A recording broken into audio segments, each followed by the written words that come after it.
Myself and many others have been in discussion with the Israeli government about making sure the building materials get into Gaza. I don't think in the end that's going to be the problem, actually. I think that there is an agreement being worked out, which I'm reasonably confident about, that will allow construction material to go into Gaza, rebuild the infrastructure, but also for private housing. There's a whole set of other measures we want to take in order to help Gaza, help its private sector, for example. But I think the real question is, you can reconstruct Gaza, but are we going to have a lasting peace and make sure we don't go back into the cycle of destruction again? And that, I think, will also require a political framework, a political horizon, and a Palestinian politics that's unified on the basis of peace. So I think it's these bigger political questions that are really the issue.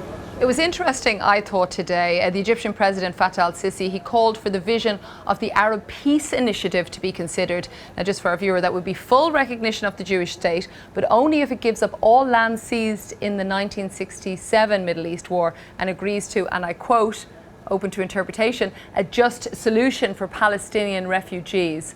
What did you think of that statement by President al-Sisi? I think the Arab Peace Initiative remains one of the most important things that's happened in the Middle East over the last couple of decades. It does provide a basis for going forward.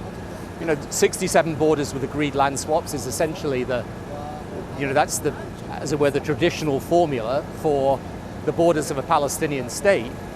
But I think my point really is that, you could probably take 90% of that conference today from the international community, from the Arab world and so on, and they would have rough agreement on the parameters of a deal to create a Palestinian state.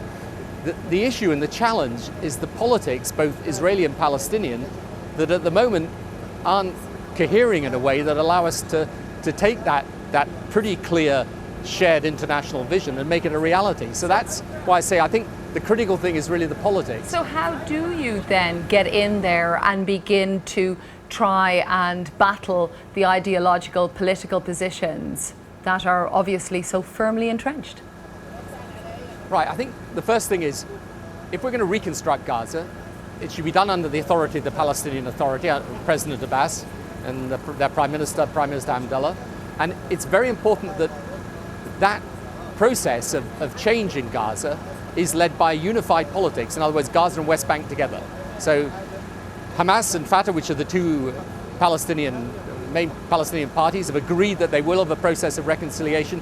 We need that to happen, but we need it to happen on a basis of peace, which also takes account of Israel's security. And the second thing is that we need an Israeli politics.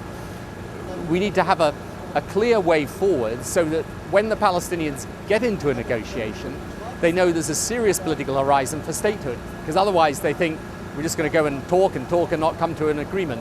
So it's as I say, it's the political challenge that I think is an even bigger challenge than putting the bricks and mortar back into Gaza, which probably can be done.